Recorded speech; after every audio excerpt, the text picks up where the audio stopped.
Okay, where are we going to start? Apple's Jade. She made €530,000 as a broodmare this week. This is Goff's auctioneer Nick Nugent taking you the last stages of the bidding. We're bidding again at 5:30. 5:30 at 530,000. Numbers up. I'll take that as finished. Ladies and gentlemen, tempted though you may be to applaud, I would ask you not to. At 513,000, we'll let it go quietly and gratefully at 530,000. Gordon Elliott, thank you, Gordon. 530,000 upstairs. There was one way, but there wasn't the round of applause. Tremendous theatre there from Nick Nugent. He's so good, Nick Nugent. He is brilliant. I've heard him with the gavel a few times. He's pretty good fun. He's one of the few people that have resisted my entreaties to get him in that chair as well. Really? Yeah, I know. How come? I don't. Amazingly, I think he didn't want to be, too. He strikes me as hugely ebullient. And, he is. He'd be great. So I'm appealing to you again, Nick. I'm making a public appeal to you to when obviously COVID restrictions are released and you can easily move between countries, although who knows whether that's ever going to be the case with Brexit around the corner. He's never going to come, is he? Yeah, Apple's Jade. Yeah, well, she's lovely, isn't she? And she's in foal as well. That's to walk in the park, yes. That's fairly unusual, though, isn't it? No, it's very standard. No, I mean selling horses that are in foal. No, it like happens all the time for that kind of money. Happens all the time, yeah. Oh, I didn't even. There you go. I know very little about the breeding industry, really, and I certainly wouldn't scratch my nose at that kind of auction. The point that you would be interested in, though, is that the new owner, Noel Moran, who's building up a big stable with Gordon Elliott et al., he's getting stuck into the breeding side of it as well, and clearly that is a significant factor. People worry about Jigginstown coming out and all. Yes. There seems to be a new big player in National Hunt racing every time an old that's one got to be falls good by for the Gordon wayside. Elliott as well, because he's got a gap to fill, hasn't he? And it's quite soon as well that he's going to need to fill it. So that must be really good for them. Yeah, well played. And the last time Gordon Elliott appeared on this programme, I put the question to him that it's not all about 4 days in March, and he went, "You're wrong, Nick. It is all about 4 days in March." He thinks it. Willie Mullins thinks it. Nicky Henderson thinks it. Paul Nicholls doesn't think it quite so much, but.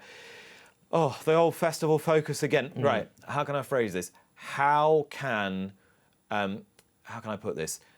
Are we talking too much about the fact that the festival is too important? Well, the festival is too important. I mean, the festival's great. I love the festival. It's it's like the highlight of my year. I really enjoy it. I'm actually a person that likes festival preview nights.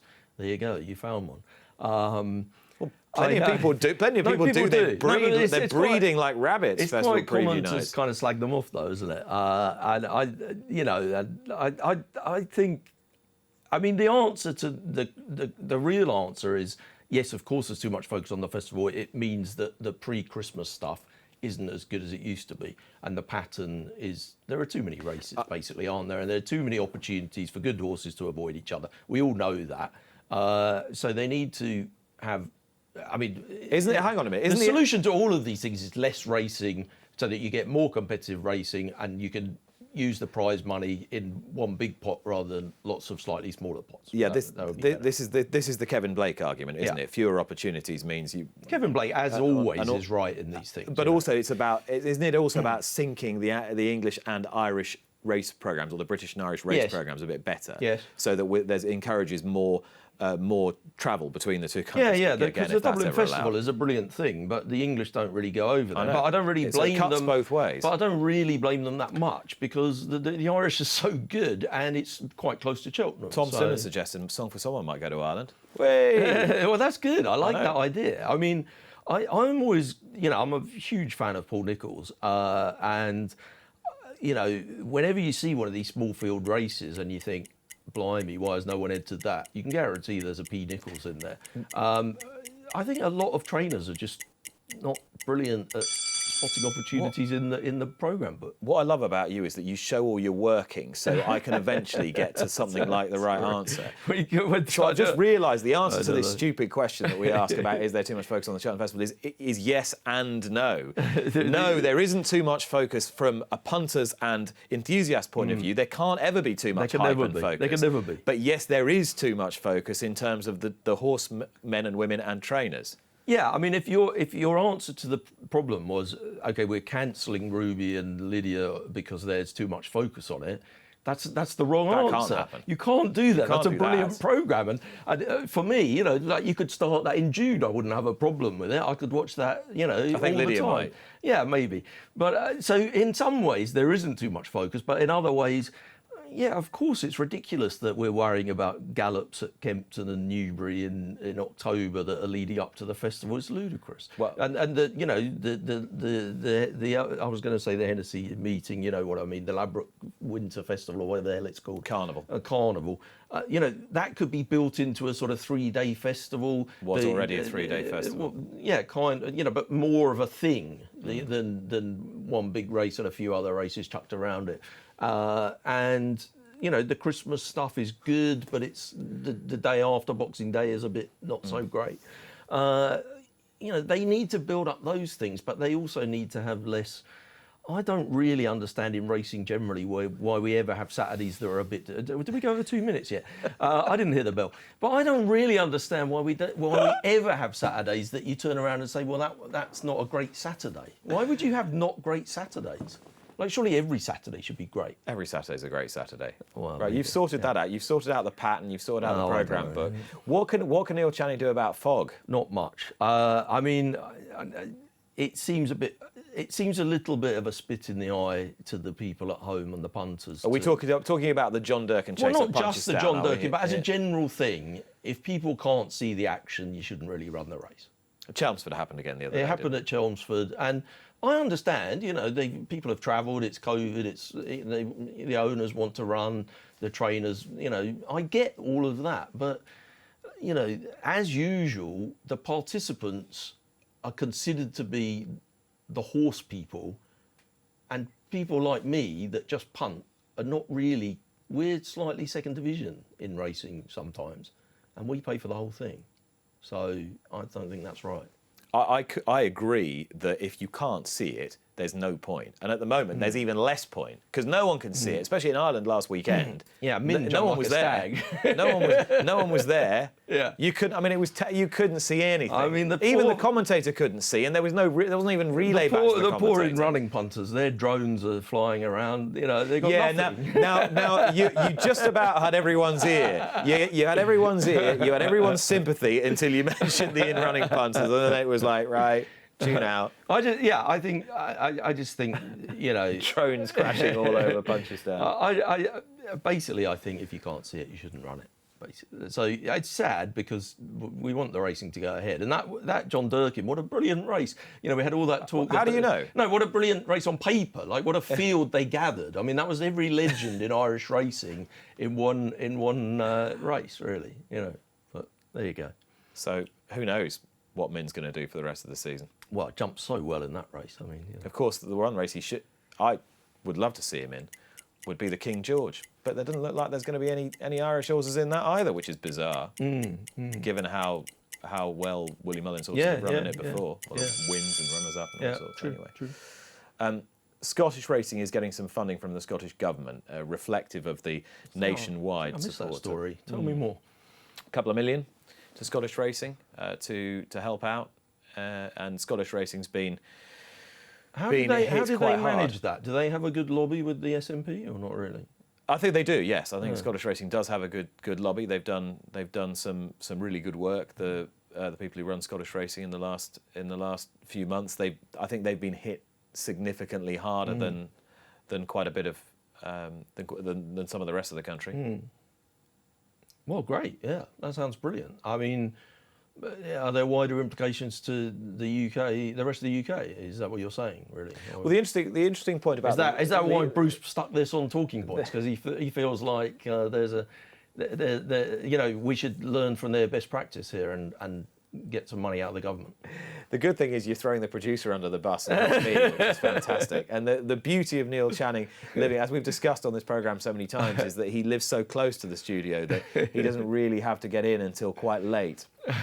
You may have noticed that. They've never told us the talking points in advance, ever. But that's part of the joy of the programme. I know it's better, but I don't know what to say about Scottish funding. Sometimes your preparation, as a guest on this programme, your preparation is assumed. I had pieces of paper here. Look, I know, it's assumed rather than, I just assume that...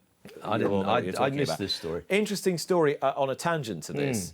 because I'm desperately searching for one, is that today the PMU in France, so the government, the government subsidised pari-mutuel is making €8 million available to pay the rent of the bars and the tabac that have PMU outlets. Wow, that's amazing. Yeah, that's really that is amazing. Yeah. Well, that I mean that is another talking point, the whole tote monopoly argument. But that's whatever. Well, I think you'd struggle to nail a tote monopoly argument in 2 minutes.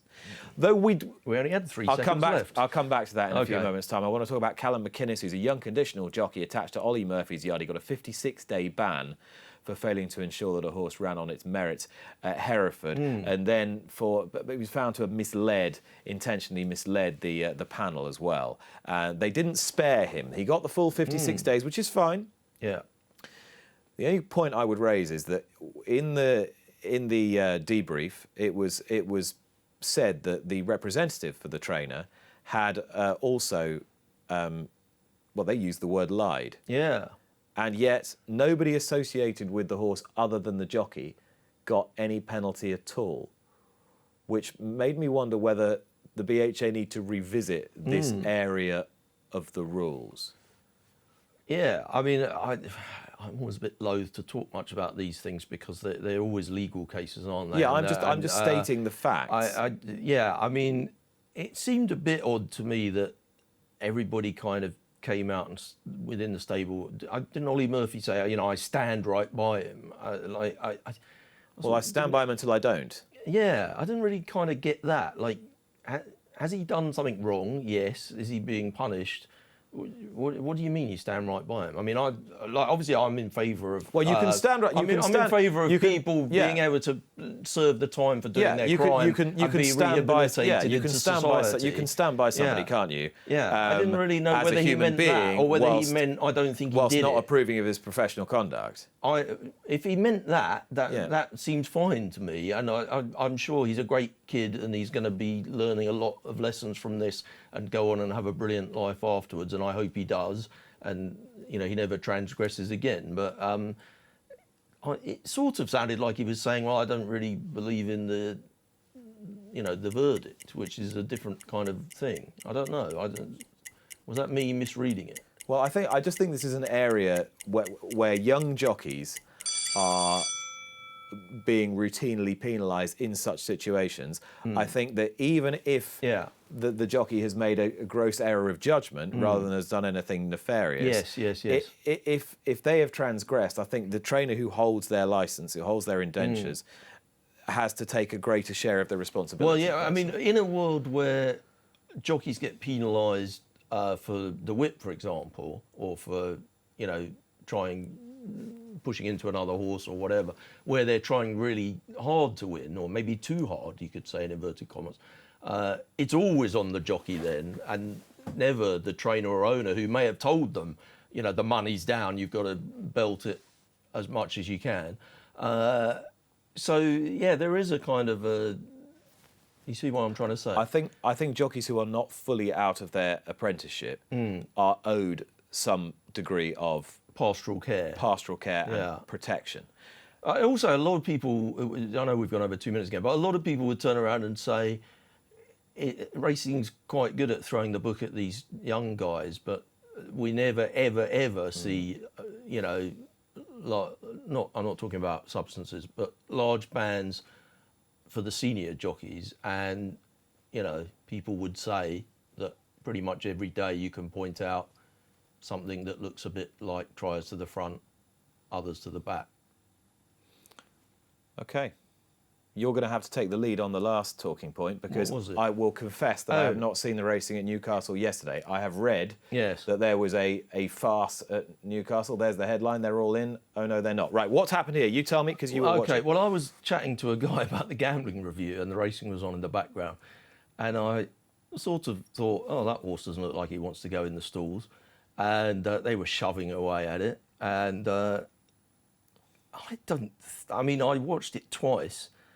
I don't think they'd finished closing the back of the stall when the race started. Now, the horse sort of went in and backed out and went in and backed out. I'm not criticising the stalls handler at all. It's a tough job. And, you know, I think they kind of thought, right, one last shove, he's in. Let's quickly shut it. And the starter probably thought in that split second, he's in, let's start it. That seemed like the sort of thing that could easily happen. You know, I'm not really thinking that either of those people made a mistake, particularly. But watching it, I was like, oh my God, they've started and that horse is definitely not in. And it definitely wasn't being withdrawn for not going in. It just, they thought it was in and it wasn't. And they ran, it was a 5 furlong sprint. Obviously, these horses are quite hard to pull up immediately. The flag man came out, and I don't know where he stands, the 2 furlong mark, two furlongs from the start. He came out kind of reasonably quickly and got his flag out and did his thing. And, you know, it takes a while to pull them up. So I guess they'd run 3.5 to 4 furlongs, really, some of them. It's like that Prix de l'Abbé all over again. And I carried on with my phone call and wasn't really looking at the screen. And then I looked at the screen again, and the horse that hadn't gone in was absolutely dotting up, won about 5 lengths or something. And I was like, how the hell have they run that so quickly? Like, surely they would have been mass withdrawals or the race. It's just bizarre. It was back from 9 to 2 into 6 to 4 on Betfair, the one that was fresh and hadn't run a race. And it bolted up. Oh, it's a certainty, wasn't he, at that point? It's unbelievable. I mean, it happened once before. I had a horse won at 8 to 1 in that situation about 20 years ago. I sort of feel like there's an argument for saying that there's only one horse that got penalised if you'd have just carried on with the race and the flag man had kept his flag down and they'd have run it the first time. Whereas doing it the way they did it, they all got penalised apart from one who got a massive advantage. But I sort of understand also that you can't do that. The flag man, he's doing his job. There was a full start. He has to come out and wave his flag. So I think there's an argument for avoiding the race, really. Like, it's, you know, we were talking yesterday, there was some talk on the channel yesterday, I think, about would you want to be on this one now? Have I gone over again? A shade. But I do want to stop you there. Okay, I'll because stop. I need to ask you one final thing before you go. But those were this week's talking points.